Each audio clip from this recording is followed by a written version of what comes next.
It's time for Cutting Edge Consciousness with Freeman Michaels and Barnet Bain. Thought-provoking discussions and bold ideas from the edge of possibility. And welcome to Cutting Edge Consciousness. Freeman Michaels here.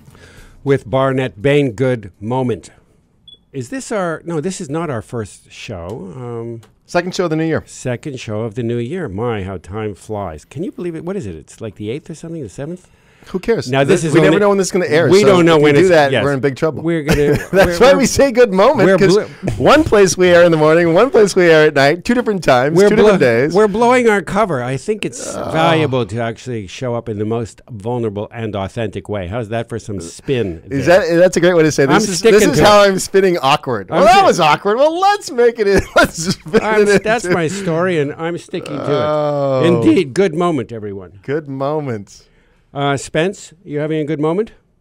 Yeah, a thumbs up from our engineer and our producer and general... all-around good guy. All-around good guy. So, lots going on. You had quite a night last night. I know it was awesome. I know that you were down doing some men's work with your group. Well, some service work. I finally practiced what I teach. It's so great. That's good. Take my advice. I'm not using it. You love to say that. You know, the leadership work that I've been doing and I've been teaching, it isn't that I didn't do it. I don't do it. I do it. But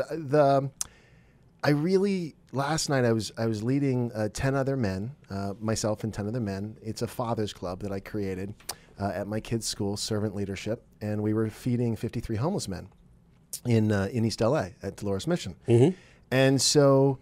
You know, the idea is beforehand, collect what is my intention, what is my vision, and I wrote it down. I wrote down a vision or an intention statement, and then the whole collaborative leadership model is it's not vertical. It's a horizontal leadership model where it's about enrolling people. It's having them self-select into roles. And so I designed this whole evening. I bought the food. I set up the evening. I was the go-between for the organization and so forth. But I had to really consciously, I chose to. First, I led with intention, which is the enrolling part. And it worked really beautifully. I read it to you. Yes, beautiful. And so the guys were in. They were with me on that. And then we did a nice job of self-selecting into roles. And the whole evening went really beautiful. And at the end, you know, everyone was hugging. And the quality of experience that I wanted to have was accomplished. And I was saying to you this morning when we were talking, I said, you know, it's like trust the process, you know. And one of the other parts I think is interesting is my little fragments came up too. I mean, the part of me in moments that started barking orders, and I went, ooh, I don't want to do that. And the part of me that got, you know, wanted to control and didn't really have. So, I mean, it isn't to say that there weren't moments in the evening that could have gone left, as it were. But by and large, you know, it was really, I just kept coming back to, you know, the core piece of what I was up to doing that night. There is a story, I can't remember whose story it was, but it's not going to hurt. It's not going to hurt what I'm going to share with you. A big socialite, huge socialite, had enormous influence, enormous voice in New York society, 70s, 80s, well known for having these elaborate dinners and parties and events. And she referred to herself as a host leader. Oh, I love that. And that her influence was about, derived out of how she hosted people. She made them feel seen. She made them feel known. She allowed them to feel heard and connected and that they mattered. And she would bring together these mixes, extraordinary mixes of people, and as a result, things would happen in the city. Big things that would happen in the city in support of her various interests and philanthropies and causes. Very big things would happen. And her leadership was simply by architecting and holding the space, a host leader. Yeah, I love that. There's two elements to effective leadership, and the first is the quality of your presence, and the second is the clarity of your intention. And if those two pieces are aligned, theoretically, Sure. then your leadership is effective in this collaborative model. This isn't hierarchy. This isn't authoritative leadership. This is the collaborative model. Authoritative leadership, I guess, is another way of saying that one or other of those fragments grabs the wheel. And it is usually the one that wants to feel powerful or seen. It is usually the one that wants to be in control. So it's usually one that is pursuing an agenda of personal vanity. And so it's generally an ego thing. It's an ego trip, for sure. Yeah. You want to talk about ego today? I don't know. Who do we have with us? Let's figure out if we have someone who can even handle this question. I don't know if we have anybody who can handle this question. I think we do. Well, are you sure? Well, I'm feeling pretty confident. So you're sure you want to talk about ego? All right, I'm with you. We're in real luck because we have my very, very dear friend Karen Hoyos is with us. Karen is much better known so far on the East Coast, but that is going to change very, very quickly as she becomes more and better known on the West Coast. She's a coach, a speaker, an author. Her work and teachings, particularly in the area of, guess what, of ego integration. Ding, ding, ding, ding, ding. We have a winner. Have benefited thousands, including moi. And moi. And also she's really fun to hang out with and fun to party with because she's Colombian, or Colombiana, I think is what you say, right? Yeah. So just say Jess to Karen Hoyos. Just say Jess to Karen Hoyos. Karen, are you there? You better be there after all this. I am. Hola, hola. Hola, hola. Hola, mi amiga. Ay, ay, ay, ay. Ay, ay, ay, ay, ay, ay.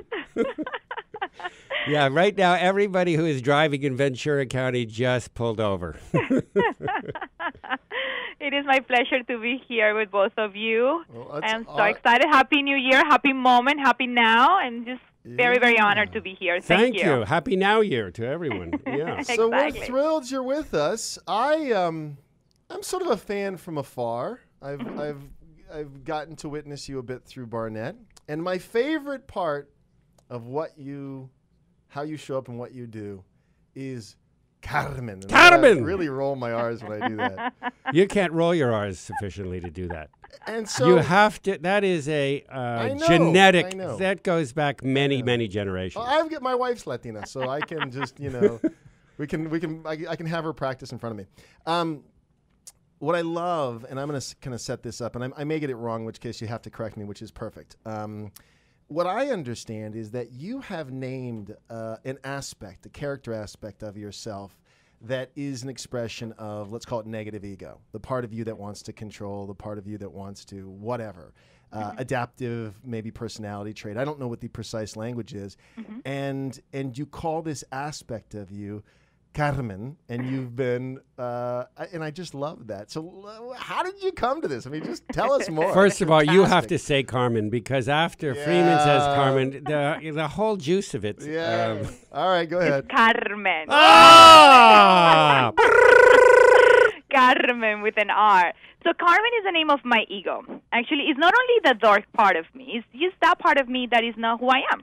So it's just my ego, and it has the darker side and the light side and great intentions, but all with that agenda of what is outside of me, how I look, even an intention that can pretend to be a good intention is still driven by Carmen at that moment. So I created that concept as a way for myself to have a great relationship with my ego so it doesn't run my life anymore. It used to run my life for many, many years, and sometimes it still does.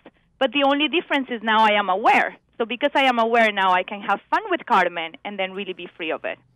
The thing about ego, the thing about my own ego for certain is that when I'm operating from my own ego, something for sure happens. What happens for sure is that others are hurt.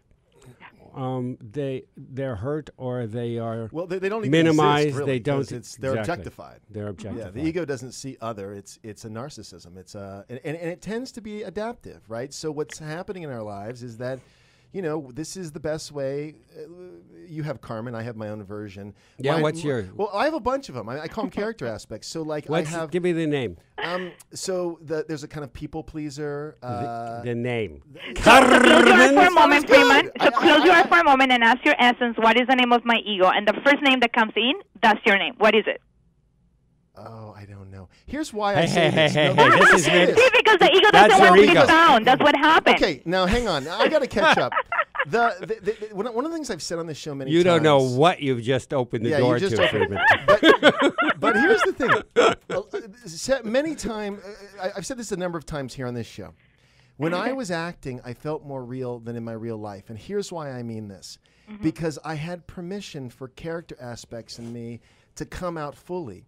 And in my own life, for example, when I play the nice guy, you know, like the Boy Scout, who is honest and reliable, and it's not, you know, there's not a lot of fun in that guy because he's always being Mr. Nice Boy.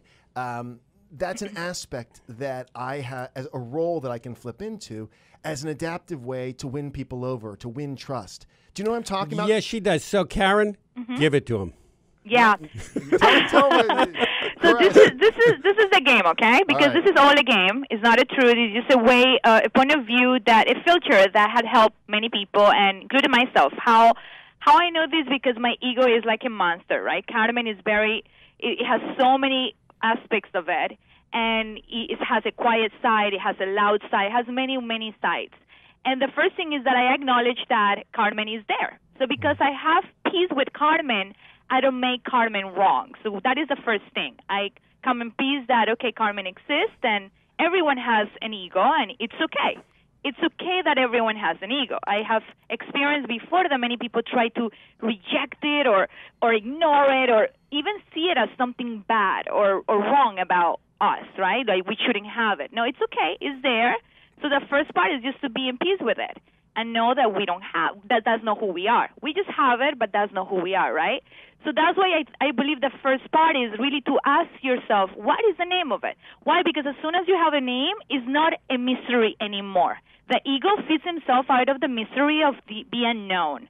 Oh, you don't know what is it, so it must be something, like it likes the drama of not being seen. As soon as he has a name, all of a sudden it's not that fun. It's more, okay, is there. So it becomes more real in the illusion of the existence of that ego. Make sense? Yeah, sure, of course. So what is the name of your ego? It's going to be Michael. It's going to be my given name. It's never your given name. So no, it's not that, because it comes from your mind. See, you said it's my given name. So that's why I know it's not that, because you have a meaning out of it. The name of your ego doesn't have any meaning. It just comes out of your pure essence. All right, we're calling him Fred. Yeah. So okay, but where did that come from? Just out of nowhere. Oh, great. Perfect. So out of nowhere, that is the name that came. So what is it? Fred. Fred. Does anyone before called you Fred? No.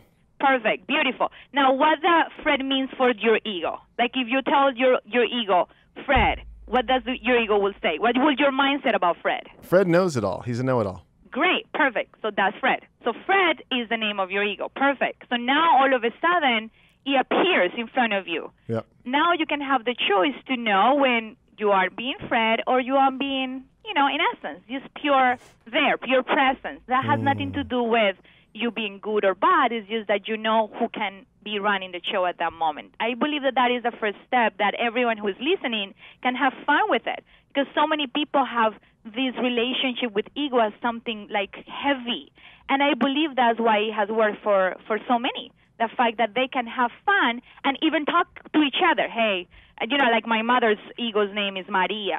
And then my other friend is Rosa, and I know we all have Latin names, but this is just us. Yeah, I should have picked a... Rosillo. I should have picked Rosa Takin, and the ego. I should have picked a Latin name. I could have rolled my R's. Exactly. My ego's name Enrique or something. Enrique. Could have been Enrique, but oh well. I picked Fred.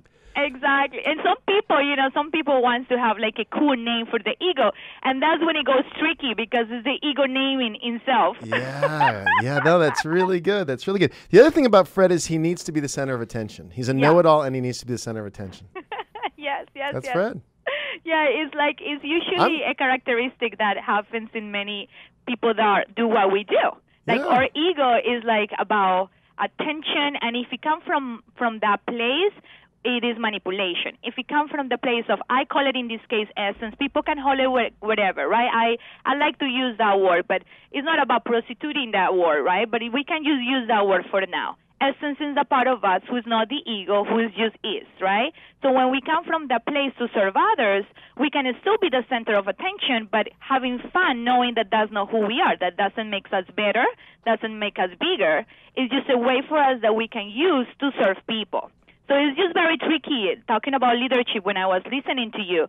I believe congruency, eating our own cookie, living our message, is the first way to measure if we're coming from essence or we're coming from ego when we're leading. Well, I have to jump right in right at this point because we're not coming from ego and we're not coming from essence. We're coming from timing. From timing. We have to sell some stuff right now. We're coming from paying we're coming from paying the bills. So we're going to put the clutch in on Fred, on Carmen, and the professor. And take a commercial break. We're going to take a commercial break. We will be right back here with Karen Hoyos on Cutting Edge Consciousness. Stay with us.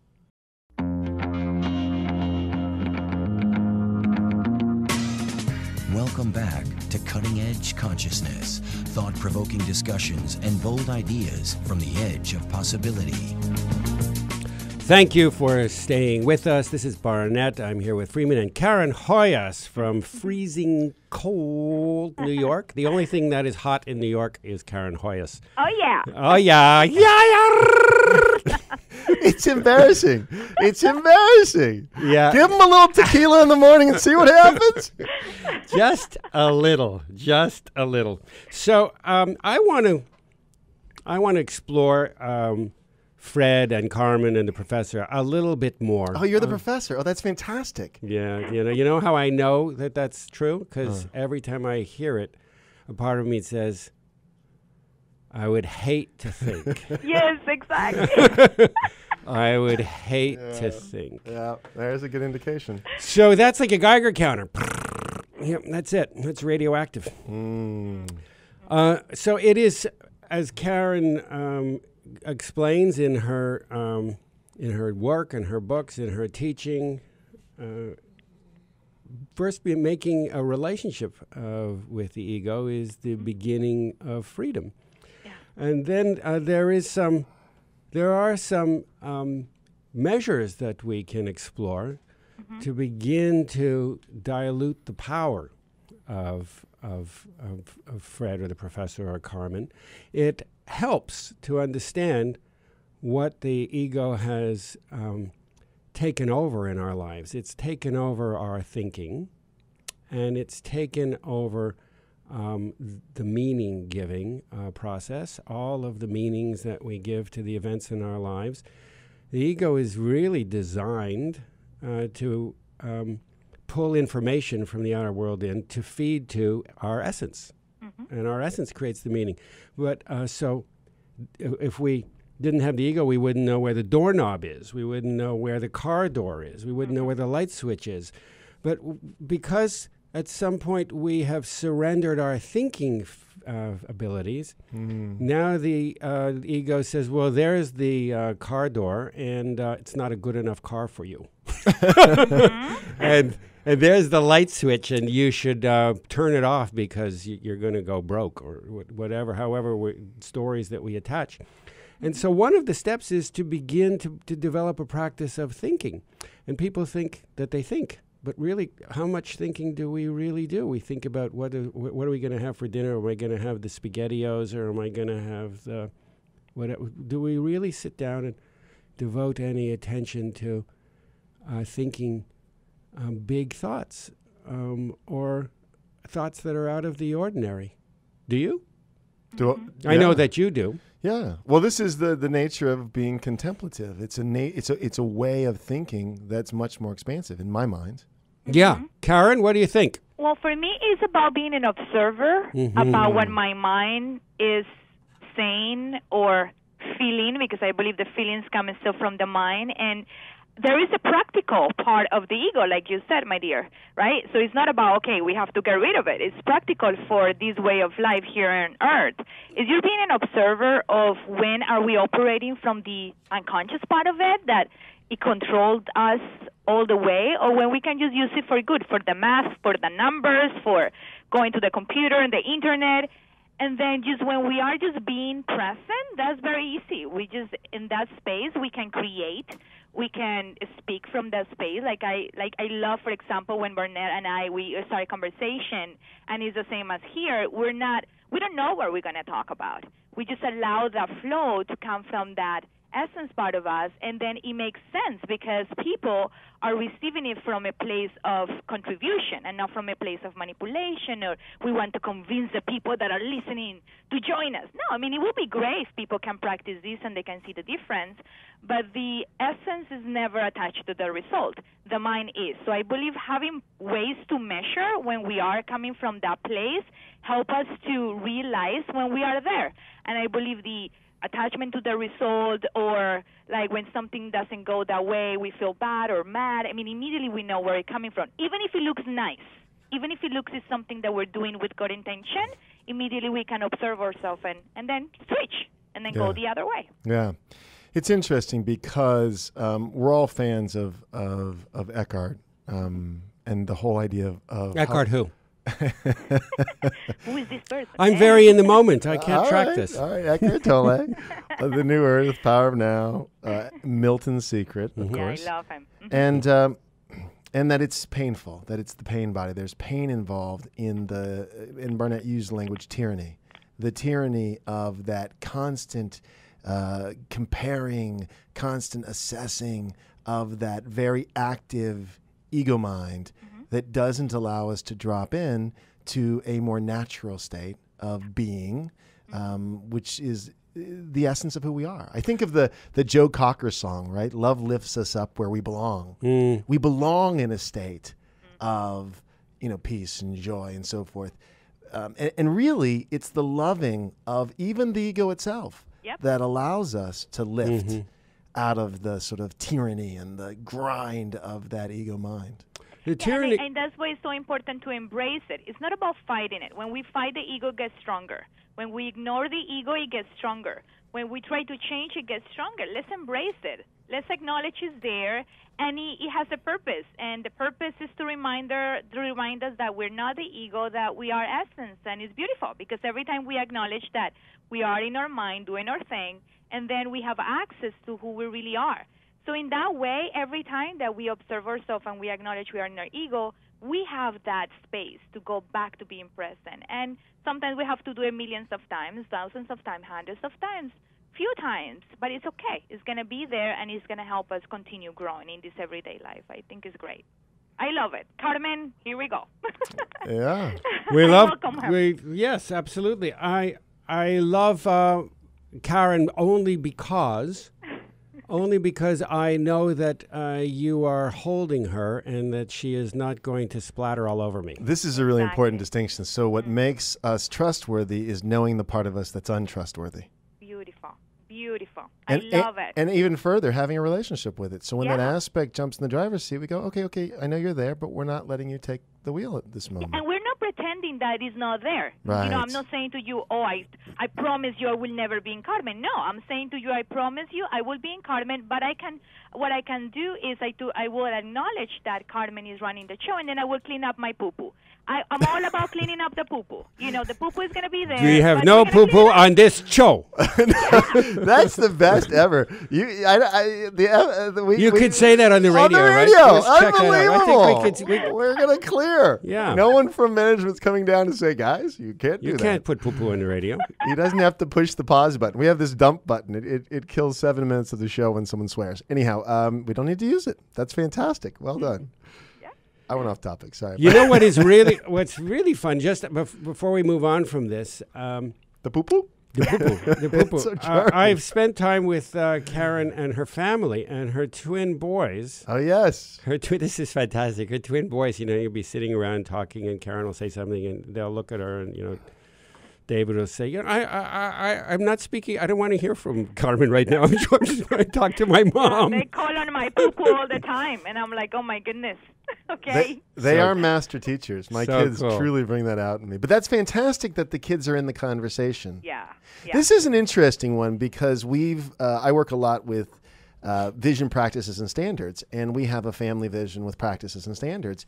And we thought that the kids were too young for that, but recently we just bit the bullet and brought them into the family meetings, the younger kids, because I actually have an older son as well, and they're totally handling it. Like, it's amazing how they grok it. You know, they totally get what we're talking about. Of course, their ego is less trained than our ego. Our ego has master, PhD.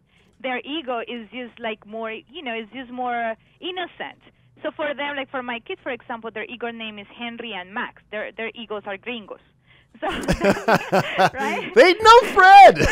So is mine. What a coincidence. Exactly. So when they start fighting to each other, they now know, oh, okay, who's talking? So they know at least they're still going to go through that thing, but at least now they know they don't have to feel guilty about what they're doing. It's not that they become all of a sudden bad kids.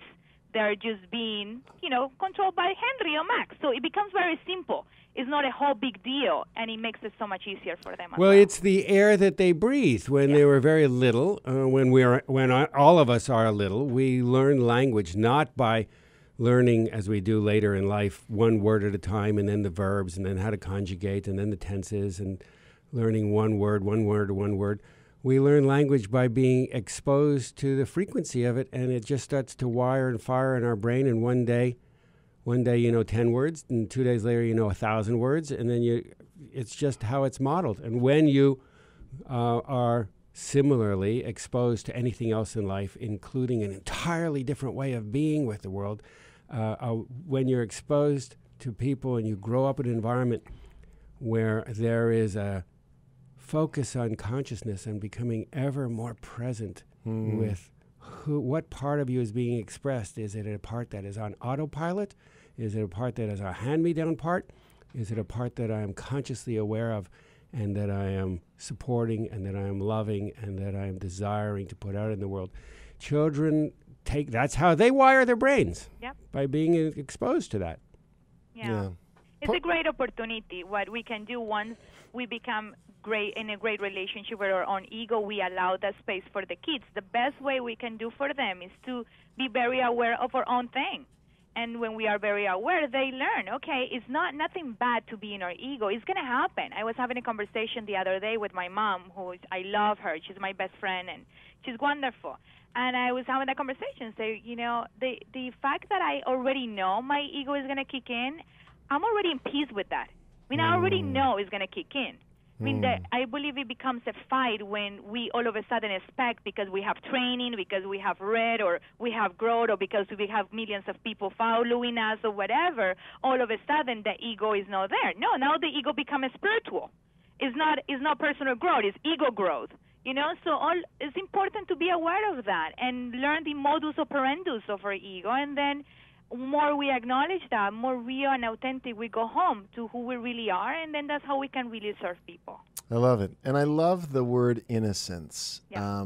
We've on this show before, we've talked about a mature innocence, which is a kind of unlearning, right? It's recognizing that we've learned adaptive ways, but being able to, as Barnet likes to say, put the clutch in on that. Being able to say, I know that it's always been that way in my experience, but I'm willing to surrender that type of knowing, that holds the world in that way in favor of a possibility.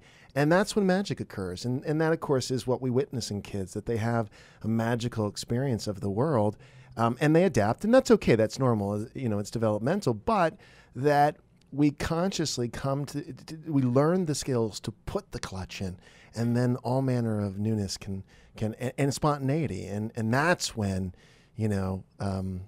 life can get really rich. Well, children, one of the many, many beautiful things that I learned from watching children is that they haven't collected sufficient repertoire of experience to begin to make assumptions about the future. So they have not experienced sufficiently in life that they begin to throw their experience out into the future. and think that that this is with some certainty. They think that these are the only options that are available, and it is the ego that does that. It's the ego that takes experience and says, "Well, this is the way it was this way, so this is going to be this way forever." Sure. And then we take that experience, we throw it out into the future, and then we think it's fate and destiny, but it's really ego pre-writing the scripts. Yeah, it's a residual of that. It feeds from the past experience. It feeds from the fear of future. I mean, it's like it's never enough. And even when something great is happening, it's already saying, well, that's because something bad is coming anyways, or you must be hiding something. It's like Carmen, for example, with me, it doesn't matter. If I am feeding the homeless, or if I am training people, and people say, oh, your message transformed my life, Carmen is saying, oh, please, it's all about you, or, oh, please, that's going to go away, or whatever. She always will have something to say. And I understand that. It's great. It's present. And I share that with my people. I said, look, this is what Carmen will say. And they look at me and they say, oh, my God, I thought you were so secure that you don't have those thoughts, that you don't have insecurities. No, the mind is saying all of that. It's just that I don't pay attention anymore. Before It's like listening to the radio. Not anymore. Yeah. It's like listening to the radio. It's playing and playing and playing. And we begin to develop more tolerance for functioning while the radio is playing in the background. And if we one day we can aspire to perhaps being less and less aware of the radio on, or the garbage trucks outside the window, or anything else, that we just begin to take it in stride. It's really about not feeding it with attention. So when you were talking earlier about feelings are coming from the mind, and we've said the expression, you're living in the feeling of your thinking, before on this show. Don't know who originally said that. I'm repeating it, but the idea that anxiety is not a feeling, it's a thought. Yeah. And that there are feelings that are associated with that thought pattern, but it's a thought pattern. And so the ability, again, using Barnett's language, to put the clutch in, to go, wow, the observer, as you said earlier, to go, oh, yeah, right, I'm hearing from the part of me that sees the world that way. And instead of, because that part of me requires the world to look and behave in a certain way. That's the ego. That's what it's doing. But that relationship with it allows us to make other choices. Beautiful. And it is important to recognize what is the modus operandi of your ego. It may be feelings. It may be thoughts. It may be voices, images. If you are like me, mine has a combination of all. So, but it's important to understand how it operates, because sometimes it gets quiet, but it's because it's waiting for the right time to come out. Boom! And when people don't expect it, that's when it shakes it. And they take it personally because it has been quiet for a while, and they start believing that it won't appear anymore. It's very clever. And more training and more growth people have, more clever the ego also becomes. I found just in my own introspection that my ego, I used to think my ego was really clever, and that was my ego. Because I'm noticing now, it always lies. Yeah. It always lies. And it always has the same short menu. It's like going to a really cheap Chinese restaurant in the Midwest, some little town. They only have like 5 things on the menu. It's the same 5 things. It's just they switch out the sauce. So, so my ego only has the same things over and over and over again, but it switches out the sauce.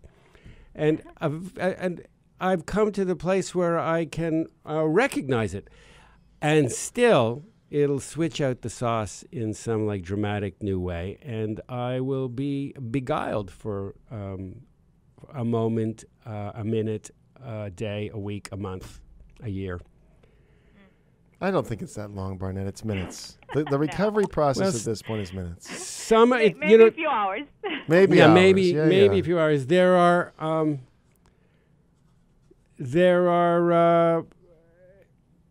well, you know what? That's my ego about to launch off, so I'm not going there. Good. You're absolutely right. It does Put not the clutch in on the professor. Exactly. It does. I know it. Yeah, right. My ego always says, no, it's difficult. But it's not difficult. Let me argue for my limitations. Exactly. Let me argue for my survival, says the ego. Are you kidding? Yeah. Let me make it heroic. You know, it has to be like the super, like super hard. You have to struggle, so you have to come out and fight it. No, it's so simple. So that's why he wants to make it complicated. Yeah. Like people are like, no, it cannot be that simple. It's just recognizing that it's there. Yes, it's that simple. No, so the yes, mind no, tries yes, to fight no. that it's simple. I love it. I love everything that you do, Karen. We are coming up against a hard break, but we're going to have to say goodbye. Before we let you go, though, I want to give folks some ways that they can get more of your delicious material. And Sure, so I please. would love to have everyone connected. We can connect on Facebook, Karen Hoyos, Twitter, Instagram. Everything is Karen Hoyos. My ego kick in soon. Yes. So I can have the name. And for it's easier, KarenHoyos.com. It would be my pleasure to serve everyone. And thank you guys for inviting me. I love you. I am very honored to share this space with you. Well, and you're coming back. You're coming back. in You'll be March. in studio. Yeah. Okay, great. And for those of you listening who want to learn more about Karen's work, you can find more details on the Cutting Edge Consciousness site. Yeah. And for those of you listening, I invite you, because we have to take a break, to come back, because Barnett and I will be back We're going to talk wrap about up the Karen show behind her back. after these messages here on Cutting Edge Consciousness.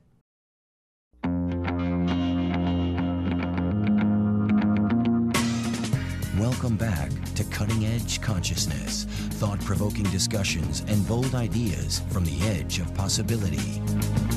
Welcome back to the show. I love her. She's awesome. I love her. She'll be back, and we'll have her in studio. Karen We'll have to Hoyos. make a larger studio, though, because she's just a got a lot of powerhouse. energy. Wow. Yeah. Wow. Great fun.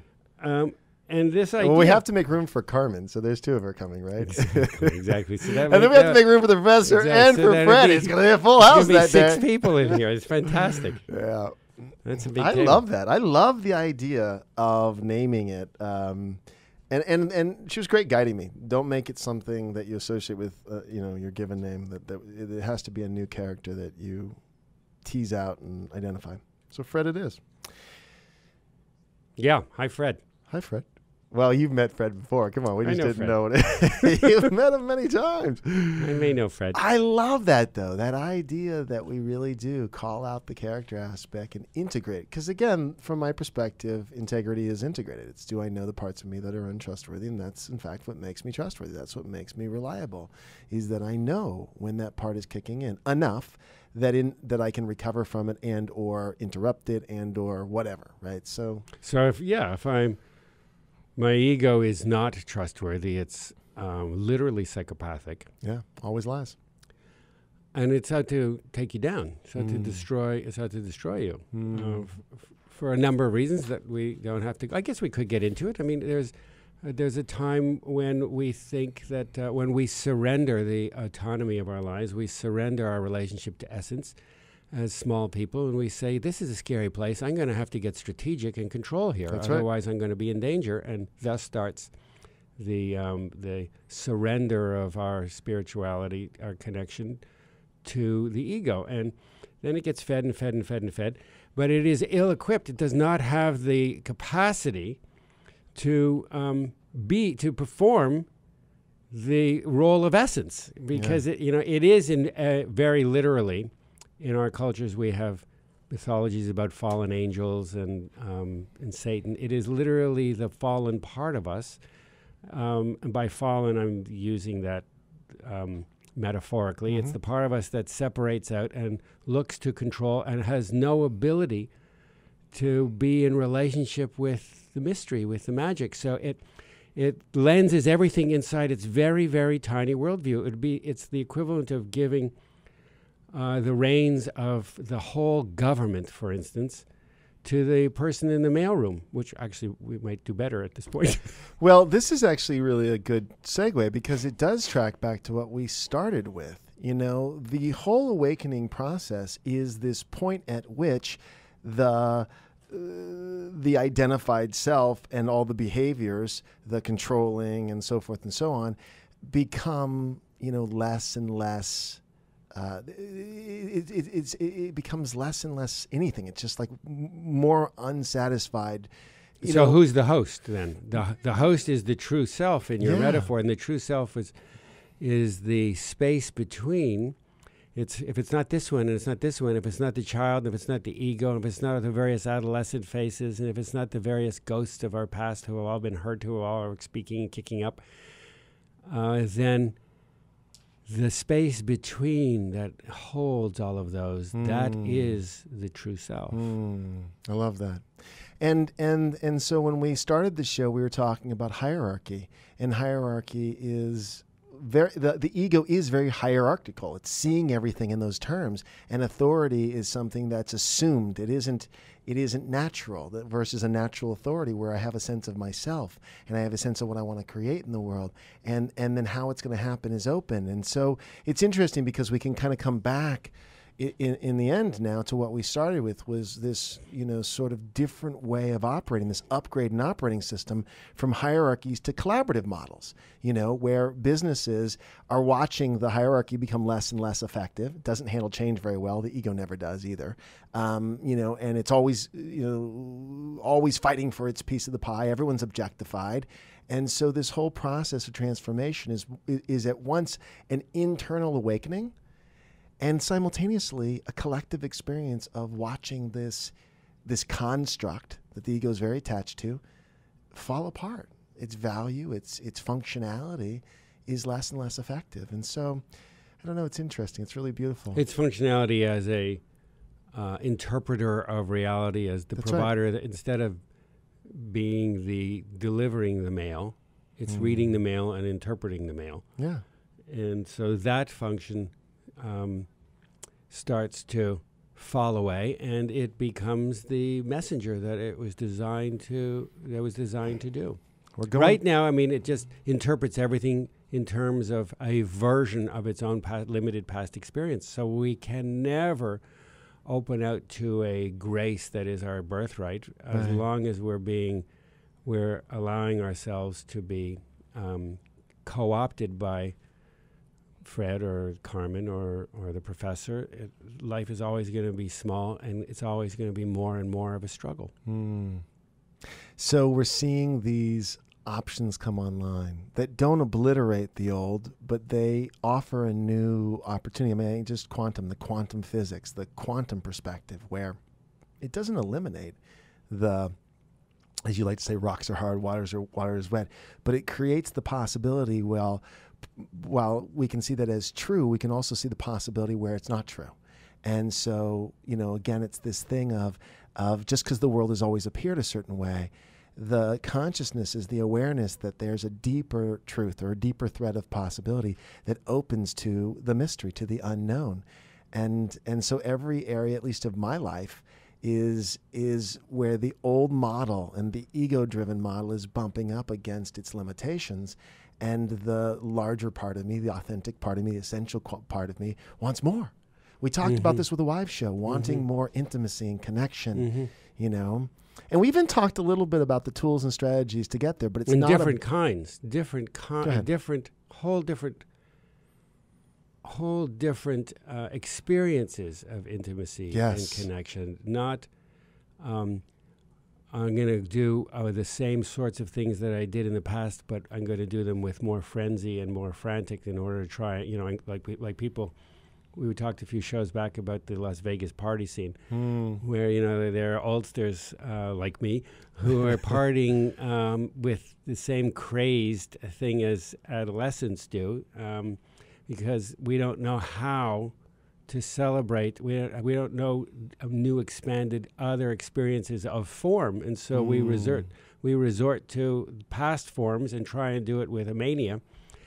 But as you say, we don't lose anything when we are open to the discovery of something new beyond the ego or beyond small self lensing. You don't lose basic math skills. 1 and 1 equals 2.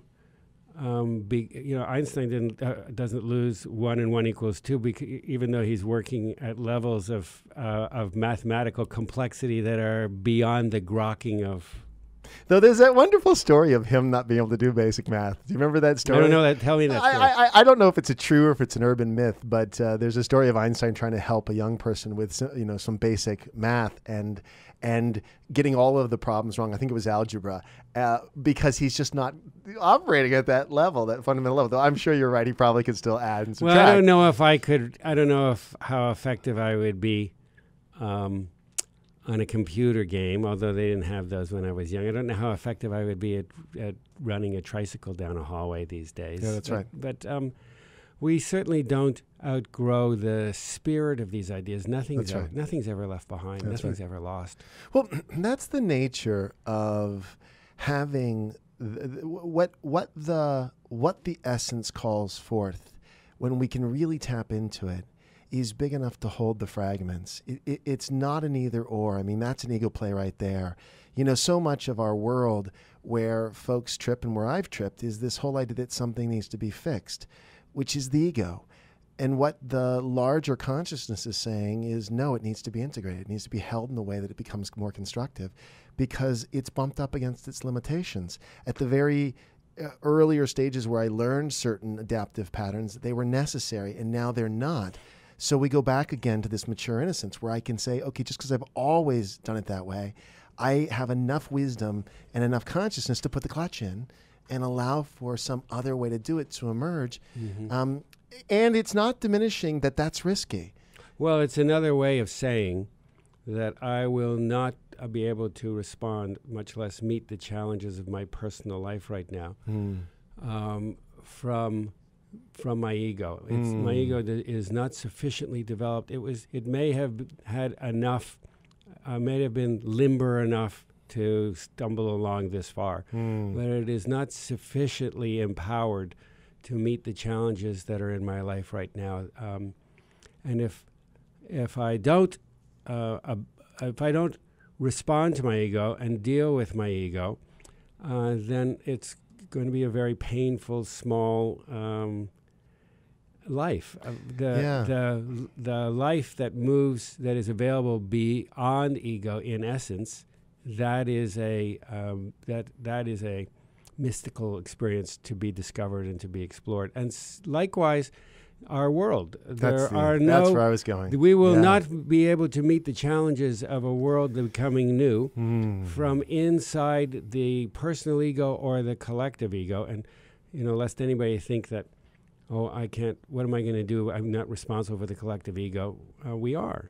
Yeah. That's another show. No, it is. And it's a show we've had before where we talk about emerging models. It's not about best practices. It's really about next practices that don't ignore the best we've done till now, but know that there's something that has not yet emerged and that it's an evolving thing. So even once we think we have it figured out, there will be another layer. I mean, we know this from process work. It's like we going back to the Wives show, we're talking about a few tools, but the tools aren't everything. The tools themselves need to evolve. It's not stagnant. And if you follow best practices in anything, in life, in business, in art, if you follow best practices, you become masterful at following best practices, then the best you can be is second best. And with that, we are going to say goodbye for now. It has been an honor to have this time with you, sharing these ideas. Wonderful to have Karen, and we invite you to join us again. So keep coming back to Cutting Edge Consciousness.